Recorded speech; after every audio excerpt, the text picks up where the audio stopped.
تو اس کے صرف سوچنے ہی کی وجہ سے اللہ رب العزت اسے دردناک عذاب دیں گے۔ تو یہ ہے کہ فلا تظلموا فیہن انفسکم، کہ ان حرمت والے مہینوں میں تو کم از کم گناہ نہ کرو۔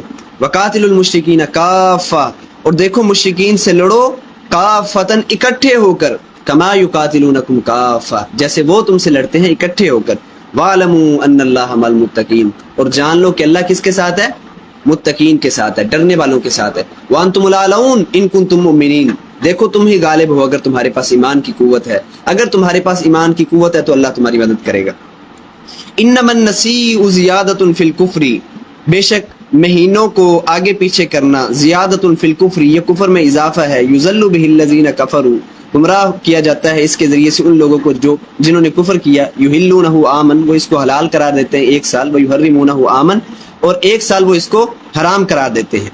ایک سال حلال قرار دیتے ہیں، ایک سال حرام قرار دیتے ہیں۔ لیواطئوا عدۃ ما حرم اللہ، تاکہ وہ اس گنتی کو پورا کر لیں جو اللہ نے جسے محترم ٹھہرا دیا۔ فیحلوا ما حرم اللہ، پھر وہ کیا کرتے ہیں؟ حلال ٹھہرا لیں اس کو جسے اللہ نے حرام کرا دیا۔ زین لهم سوء اعمالهم، اللہ فرماتے ہیں دیکھو ان کے لیے جو ان کے برے اعمال ہیں وہ مزین کر دیے گئے۔ واللہ لا یہدی القوم الکافرین، اور اللہ کافر لوگوں کو ہدایت نہیں دیتا۔ نسی کا دو مطلب ہیں، اسے وہ کسیبہ بھی کہتے تھے عرب جو ہے مشرکین۔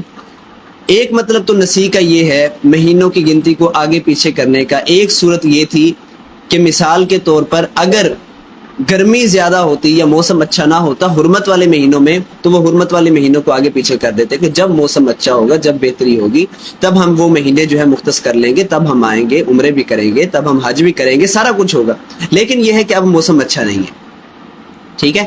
اور ایک مطلب یہ بھی ہے کہ جب ان کی لڑائی ہوتی تھی کسی علاقے کے ساتھ، تو اب یہ ان میں رواج تھا، یہ کسٹم تھا، اور یہ ان کی سویلائزیشن، چونکہ وہ کہلاتے تو ابراہیمی تھے کہ یہ جو 4 مہینے ہیں حرمت والے، ان میں ہم نے کسی کے ساتھ جنگ نہیں کرنی، تو کیا ہوتا تھا کہ وہ ان حرمت والے مہینوں کو آگے پیچھے کر دیتے تھے کہ اگر محرم ہے حرمت والا مہینہ، تو وہ کہتے نہیں اس دفعہ محرم نہیں بلکہ کیا ہوگا؟ سفر ہوگا، کہ ہماری تھوڑی سی لڑائی رہتی ہے وہ مکمل ہو جائے، تو پھر ہم حرمت والا مہینہ جو ہے اگلے مہینے میں شفٹ کرتے ہیں، ٹھیک ہے۔ تو اللہ تعالیٰ نے فرمایا یہ کیا ہے؟ کفر ہے۔ کس طرح کفر ہے؟ کہ حلال حرام کا اختیار تو صرف اللہ کے پاس ہے۔ کسی مہینے کو حرمت والا قرار دینا، کسی مہینے کو حلال قرار دینا، یہ اللہ کے اختیار میں ہے۔ اگر تم اس کا اختیار اپنے پاس رکھو گے تو یہی تو کافرانہ عمل ہے، یہی تو کفر ہے۔ یحلونہ عاما، اللہ تعالیٰ فرماتے ہیں ویحرمونہ عاما، ایک سال حلال کرتے ایک سال حرام۔ لیواطئوا عدۃ ما حرم اللہ، یہ ہے کہ وہ جو گنتی ہے اسے پوری کرتے۔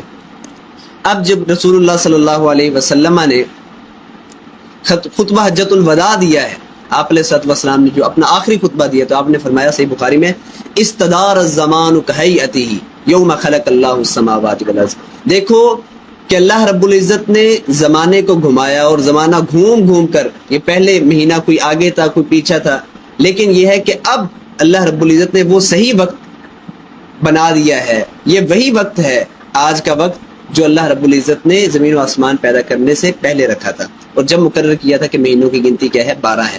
اور جس ترتیب سے وہ مہینے تھے اللہ کے ہاں جب زمین و آسمان کو پیدا کیا تھا، اب آج کے دن بھی آپ علیہ الصلوۃ والسلام نے فرمایا بالکل اسی طریقے سے مہینوں کی تعداد ہے۔ آپ ذوالحجہ میں گئے، اس کے بعد پھر محرم، پھر سفر، پھر آگے چلتے چلتے آخر تک۔ تو اس کے بعد یہ ہے کہ اللہ کا شکر ہے کہ آج تک وہ مہینے جو ہیں اسی کی اسی طریقے سے ہیں، اور ان میں کوئی رد و بدل نہیں ہے، الحمدللہ رب العالمین۔ یہ ہے 5 رکوع، جیسا کہ میں نے بتایا تھا آپ کو کہ یہ رسول اللہ صلی اللہ علیہ وسلم کی بعثت خاصہ الی اہل العرب سے متعلق ہے، کہ آپ علیہ الصلوۃ والسلام کی جو بعثت خصوصی اہل العرب کی طرف، ان میں اہل العرب کے حوالے سے جو گزارشات کی گئیں، ان کو سمجھانے کے حوالے سے، ایمان کی ترغیب کے حوالے سے، اور پھر اتمام حجت کے حوالے سے، اور جنہوں نے اسلام قبول نہیں کیا ان کے بارے میں یہ فرمایا کہ یا تو یہ مسلمانوں سے مقابلہ کریں، یا پھر یہ ہے کہ یہ اسلام قبول کرے۔ اور تیسرا آپشن یہ رکھا گیا کہ تم دیکھو چھوڑ جاؤ، نکل جاؤ، عرب کو چھوڑ کر کہیں اور چلے جاؤ تو تمہاری جان بخشی ہوگی۔ اب یہ ہے کہ جو آنے والے رکوع ہیں یہ غزوہ تبوک سے متعلق ہیں، اور یہ آپ علیہ الصلوۃ والسلام کی بعثت عامہ سے متعلق رکھتے ہیں۔ پہلے ان کا پس منظر بھی سن لیں۔ 8 جمادی الاولیٰ 8 ہجری میں جنگ موتا ہوئی۔ جنگ موتا آپ جانتے ہیں کہ رسول اللہ صلی اللہ علیہ وسلم نے وہ صلح حدیبیہ کے بعد اپنے جو قاصد ہیں وہ مختلف ملکوں کی طرف بھیجے، مکوکس کے پاس گئے، کیسر کے پاس گئے، کسرا کے پاس گئے، غسان کے بادشاہ کے پاس گئے، یمن کے بادشاہ کے پاس گئے، تو مختلف علاقوں میں آپ علیہ الصلوۃ والسلام نے اپنے سفیر بھیجے۔ اب یہ جو سفیر آپ نے بھیجا غسان کی طرف، تو یہ جو غسان کے عرب تھے ان کا الحاق تھا رومیوں کے ساتھ، تو یہ ہے کہ انہوں نے رسول اللہ صلی اللہ علیہ وسلم کے سفیر کو قتل کر دیا۔ اب یہ ہے کہ سفیر کو قتل کرنا یہ دھمکی ہوتی ہے اور یہ اعلان ہوتا ہے کہ بھائی اب تمہاری ہمارے ساتھ جنگ ہے۔ اب یہ ہے کہ رسول اللہ صلی اللہ علیہ وسلم نے ایک قافلہ تیار کیا، اور یہ قافلہ تیار کرنے کے بعد آپ علیہ الصلوۃ والسلام نے اس کی جو کمانداری ہے وہ سیدنا زید بن حارثہ کو دی، اور 3000 کا لشکر تھا اور یہ گئے وہاں پر لڑنے کے لیے۔ تو آپ علیہ الصلوۃ والسلام نے فرمایا کہ دیکھو اگر زید بن حارثہ رضی اللہ تعالیٰ عنہ شہید ہو جائیں، تو گویا کہ پہلے ہی پریڈکشن تھی کہ وہ شہید ہو جائیں گے، تو پھر یہ ہے کہ جو تمہارا امیر ہوگا وہ ہوگا سیدنا جعفر بن طیار رضی اللہ تعالیٰ عنہ، اور پھر اگر یہ بھی شہید ہو جائیں تو پھر ہوں گے عبداللہ بن رواحہ رضی اللہ تعالیٰ عنہ۔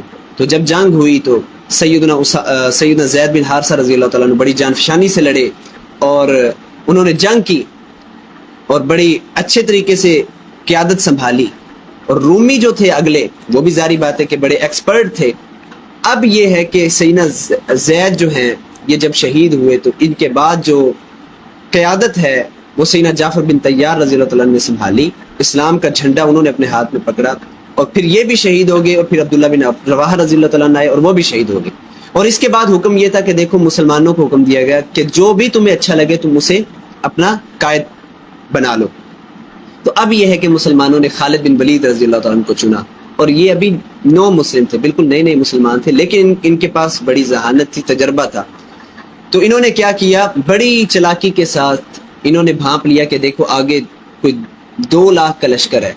تو مسلمانوں کے جب مسلمانوں کے قائد نے جنگ سے پہلے پوچھا تھا کہ بھائی تمہارا کیا خیال ہے، ان کا 2 لاکھ کا لشکر ہے، تمہارے پاس 3000 کی فوج ہے۔ تو مسلمانوں نے کہا کہ دیکھو ہمارا جو مطلوب و مقصود ہے وہ کیا ہے، شہادت ہے، مطلوب مقصود مومن، ٹھیک ہے، ہمارا جو اصل مطلوب ہے، مقصود ہے، وہ کیا ہے، شہادت ہے۔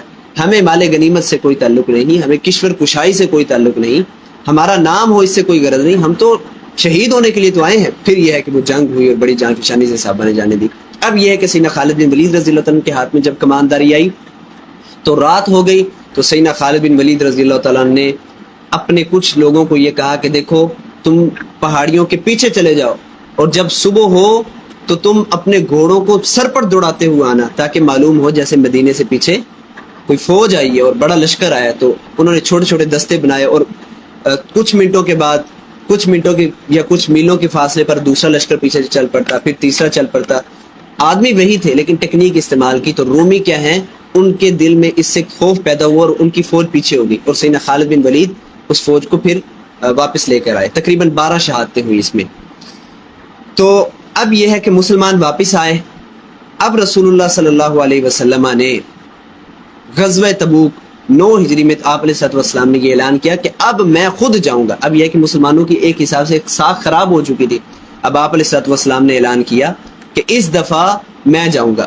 اب تبوک کا موقع 9 ہجری میں غزوہ تبوک ہوا، اور آپ علیہ الصلوۃ والسلام نے اعلان کیا کہ سارے لوگ نکلیں، نفیر عامہ ہوئی کہ سارے کے سارے لوگ نکلے، چاہے بوڑھے ہیں، جوان ہیں، جو بھی ہیں، بچے ہیں، کوئی قید نہیں، سارے کے سارے نکلیں۔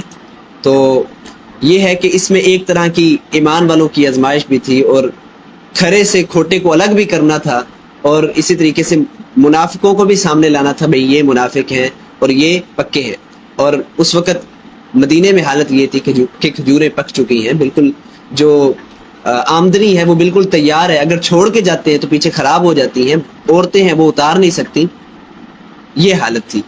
اب یہ اعلان ہوا، اب سماعت فرمائیں، یا ایھا الذین آمنوا، اے لوگو جو ایمان لائے ہو، ما لکم تمہیں کیا ہے، اذا قیل لکم انفروا، جب تمہیں کہا جاتا ہے کہ تم نکلو، فی سبیل اللہ، اللہ کے راستے میں، اس ثاقلتم الی الارض، تم بوجھل ہو جاتے ہو زمین کی طرف، ارضیتم بالحیات الدنیا من الآخرہ۔ اب یہ ہے کہ وہ جس طرح میں نے پہلے کہا تھا کہ جس طرح سرچنگ کویسچن ان مائنڈ، ٹھیک ہے، تو دماغ کو متحرک کرنے کے لیے وہ جس طرح پہلے تھا، اتخشونہم، کیا تم ان سے ڈر گئے ہو، فاللہ احق ان تخشوہ ان کنتم مؤمنین، دیکھو اللہ زیادہ حق رکھتا ہے کہ تم اس سے ڈرو۔ اسی طرح ارضیتم بالحیات الدنیا من الآخرہ، کیا تمہیں دنیا کی زندگی زیادہ اچھی لگتی ہے آخرت کے مقابلے میں؟ یہی وجہ ہے کہ تم پیچھے ہٹ رہے ہو، ڈر رہے ہو۔ فما متاع الحیات الدنیا فی الاخرۃ الا قلیل، دیکھو دنیا کی زندگی نہیں ہے آخرت کے مقابلے میں مگر بہت کم۔ الا تنفروا، اگر تم نہ نکلو گے، یعذبکم عذابا علیما، تو وہ تمہیں عذاب دے گا دردناک عذاب، ویستبدل قوما غیرکم، اور وہ بدل کر لے آئے گا تمہارے علاوہ کسی اور قوم کو، ولا تضروہ شیئا، اور تم اسے نقصان نہ دے سکو گے، واللہ علی کل شیء قدیر، اور اللہ ہر چیز پر پوری طرح قادر ہے۔